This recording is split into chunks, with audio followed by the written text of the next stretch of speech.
welcome to today's video. Today we're going to be talking about reptile personalities. For people that own reptiles, they're aware that reptiles do have personalities. I feel like people that don't own them or are not very familiar with them may think that it's crazy to think that those types of animals have personalities. Like if you think of any species that wouldn't have a personality, you would think it would be like reptiles in general. But it's not true. They have loads of personality, and the way that they show it is in their behaviors, and we're going to talk all about their different kinds of personalities and how to pick out a personality that's good for you and just things to be aware of if you want to get a reptile with a specific personality. So the first thing that I want to mention is that reptiles have different personalities that vary similarly to humans or other animals like dogs and cats. If you own a dog or a cat, you'll know for sure that like every single one is an individual and they have their own personalities. It is the same exact thing for reptiles. No matter what type of species, some of them will generally be known as being tame or very tolerant with handling, but you will notice that they will display all of these different behaviors that show their personality and their true essence of who they are as a little individual reptile. When you're keeping reptiles, some of them can be shy, some of them can be outgoing and tolerant, they want to be handled. Some of them just do a lot of silly different behaviors. When I think of silly behaviors, I think of my crested geckos. They're just like the derpiest creatures on the planet, and they come out and they beg for food. Tons of reptiles will come out and be begging for food. That's just another part of their personality that you will notice. There's just so many different things that you notice when you're keeping them. So if you aren't keeping them and you're not familiar, you won't really think that they have personalities, but every single one you establish a very specific relationship with each one. It's like a box of chocolates. You never know which one you're gonna get, and they're all just extremely unique in the way that they're gonna behave and their preferences and their behaviors, and it's what makes keeping them so much fun. So you can't really expect to get any type of reptile and expect that it's going to always behave a certain way, because you're going to notice that your reptile is going to surprise you, make you laugh, make you cry, make you stressed possibly. Like they will just, by all of these different behaviors that they display in captivity, they're going to make you feel things, and they're going to definitely leave a mark on your heart and show their own true unique personality. So I wanted to talk about how they display these personalities. I kind of touched upon it a little bit. It's mainly going to be through their behaviors. So you'll notice some of them will be kind of shy. They may not want to be handled. They may be very defensive. Some of them will be completely chill, like Dude, my bearded dragon, who recently passed away. He was just so tolerant. He would come out, he would be so chill with anything. I could do anything to that dragon and he would just allow it. He was just fine with everything. He's had Chacho barking in his face before, and he's just like not defensive at all. It's like, how would you survive in the wild?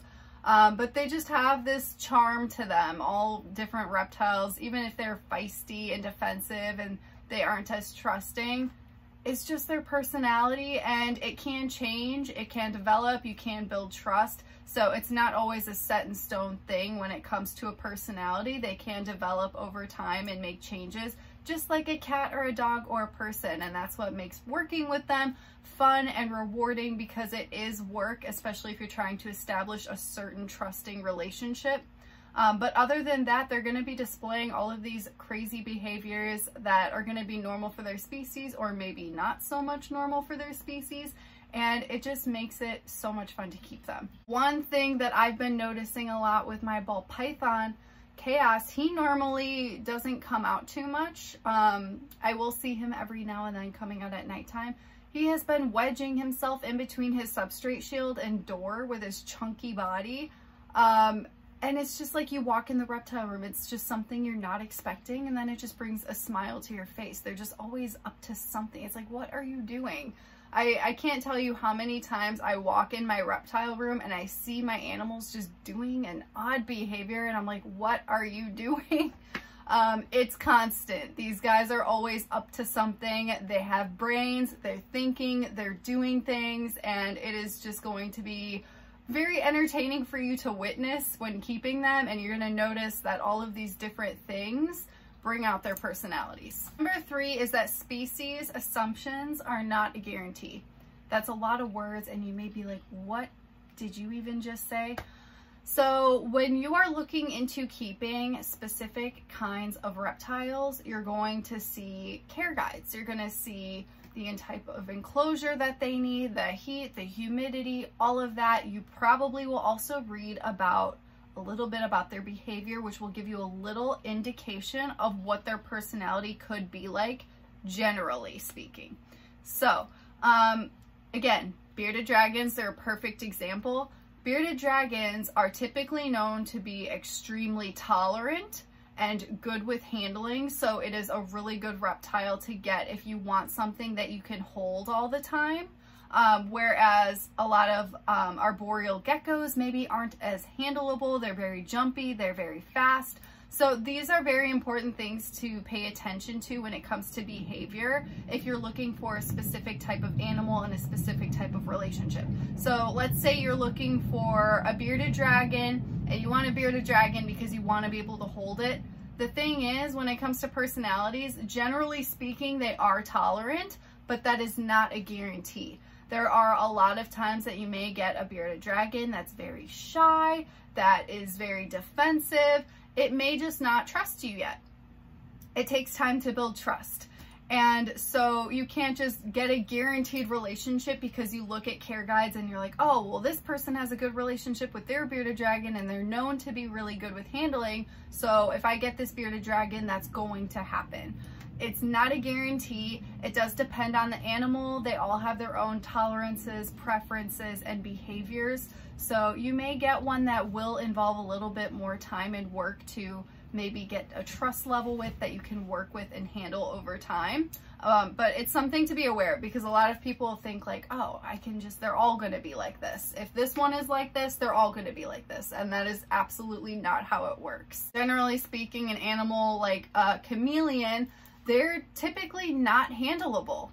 And it's not an animal that you should be trying to handle all the time because they are very prone to stress.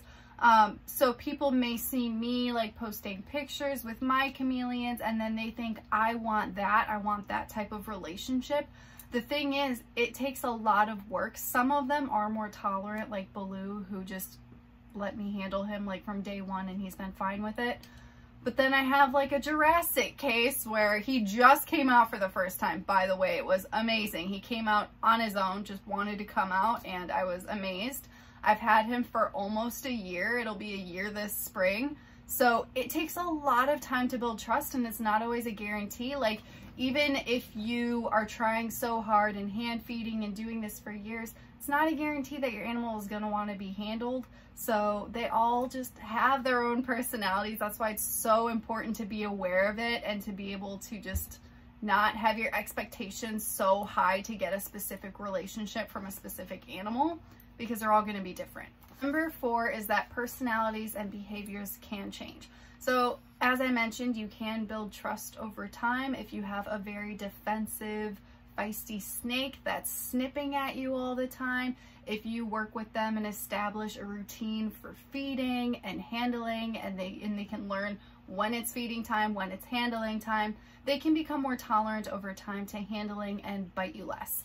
It's a matter of building trust in that relationship. Same for chameleons, same for any type of reptile. But other things that people may not be aware of when it comes to changes is that they can change depending on certain situations. So let's say you go to a reptile show and you're trying to pick out a leopard gecko. And you see a leopard gecko, you think it's really cute, and the breeder lets you handle it. The leopard gecko just sits in your hand and you're like, wow, this is amazing. It's letting me hold it. It's calm. This is exactly what I want. And then you bring it home. When you bring it home, there's not a guarantee it's going to have that same personality. When you're at reptile shows, animals may behave differently because they're in a very stressful environment and they don't know what's going on. So your reptile may have seemed very chill when you're holding it at the reptile show, But the thing is that it may have just been under a tremendous amount of stress, that it was like near shock and it just didn't know what was going on and it didn't know what to do, so it just sat there. That could be the case. And then when you bring it home, maybe it'll get a little bit more comfortable in its environment, and then it'll be skittish and it's not going to want to be handled. You'll go to take it out of its nice new home and it's going to be running all around or possibly biting you. These are things to be aware of because it may happen, and it does happen all of the time. It may be the opposite. You may see an animal at a reptile show that's being spunky and crazy. You got a snake and you wanted a calm snake, but the thing is, when you bring it home, it has time to settle, it feels comfortable, and then it goes back to its normal personality that's chill. So you cannot always go off of what the animal seems like in the moment.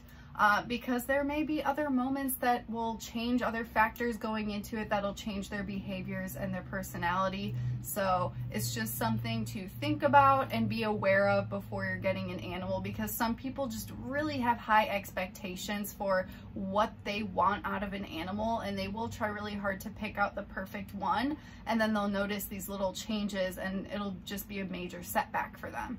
So you don't want to be in a case where you thought you picked out the perfect one, you bring it home, and then you're noticing these other behaviors, and then you just don't like it or you don't want it anymore. Not only just going to reptile shows, but even if you're ordering online and you're shipping the animal, it may be really stressed out when you unbox it. It's important to always give your animal time to adjust when you put it in a new home, because even just putting it in a new enclosure, that's stressful, and that'll change their behaviors as well. So it does take a lot of time. You want them to acclimate at least for a week. Make sure the animal is eating, then you can try handling, and then over time you will start to notice that they'll be a little bit more comfortable and their true personalities will start showing. Number 5 is, because of what I just mentioned, you want to be sure that you can commit to all the possibilities of all of these personalities and or possible changes. So if you want to get a reptile, you need to realize it is a commitment, and you need to be ready for any possible changes that even you may not like. It may be something that requires more work than you anticipated. You need to expect that and be willing to do it for the animal's sake, because it's not fair to them to get them and we have all these expectations, and then they don't live up to our expectations, and then we just rehome them or don't want them anymore. We need to do all of the research, think about all of the possibilities, and be ready to commit to putting in the work for all of these animals and dealing with all of their issues and personalities and making sure that we can give them the perfect home. Number 6 is basically, if you want to get a really good idea, like maybe you're looking for a reptile that will be good with your kids, and this would be very important for something like that. If you have those expectations because you have a child and you're worried about their safety, then of course, like, you really need to be aware of what you're getting and maybe try to pick a certain type of animal with a certain type of personality. And the best way to do this would be to reach out to the breeder and discuss with them the temperament of the reptile that you are looking to purchase. If it's a good breeder, they should be very hands-on with their animals. They should know their animals. They should know the last time they ate. They should know their personalities. They should know a good chunk of information about these animals before selling them. If they don't, that's kind of a red flag and maybe not a good idea to get from that breeder. But if you're looking for something specifically, it can be difficult if you are going to a breeder and the animal is still a baby, because babies are just going to be skittish. They can be more defensive, and their personalities haven't really developed just yet. Whereas a little bit older reptiles, they have more of a personality, they have their behaviors, they know what they like, they have their preferences, and you can go about it easier. But even so, no matter what, it is good to reach out to the breeder, be like, this is what I'm looking for, I have kids possibly, whatever the case is. Be like, I want something that's handleable, that's not very defensive, something that's used to people. All of these things are good to mention to the breeder, and then they could possibly try and find a good fit for your family. Even if you're afraid of snakes or whatever the case is, it could be helpful to do that, but again, you need to make sure it's not a guarantee. Like, even if you get an animal that's been worked with, it's going to go through the stress of shipping or just going into a new home, and it may be defensive, even though the breeder was like, oh, this one's totally chill. It's not a guarantee. and it may behave differently. You need to be ready for that and still commit. That's why it's not always the best, if you are afraid of snakes, to just get one and hope for the best. Because if you can't handle it and you are scared and the animal isn't getting proper care, then that's not a good fit whatsoever, and it just didn't work out for either of you.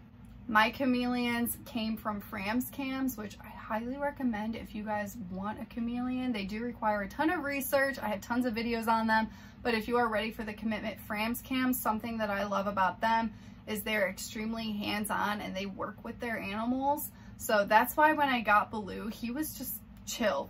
He was older too, and he was just more developed, and he was just completely fine with being handled. Willie, I got him extra small. He was new to life and he was very shy. It took a long time to develop a relationship with him. And Jurassic, he was bigger and he just has a feisty personality and is very hard to gain trust with.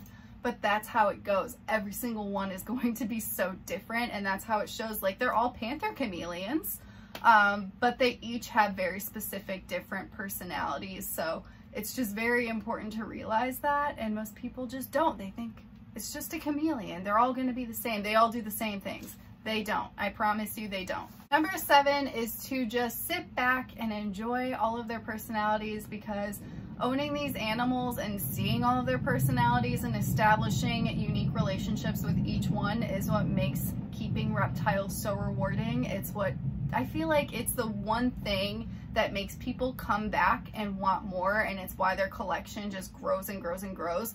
Because it's not just a matter of keeping a cool animal, which they are, but it's also about the relationship that you build with them that just makes it worthwhile, and it makes you want to see more, because you notice, like, wow, this animal's so quirky, has all these crazy behaviors, trusts me, has this relationship with me, and it just makes you want to experience more and more and more, and it's very exciting.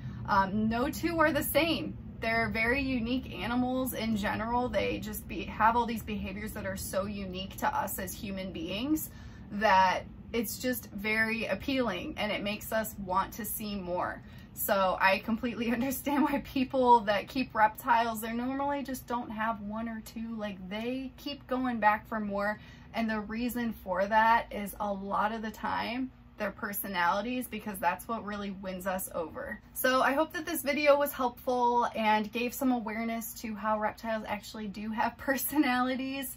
I would love to hear some stories that show how you learned that your reptiles have personalities, some of the silly, quirky things that they do.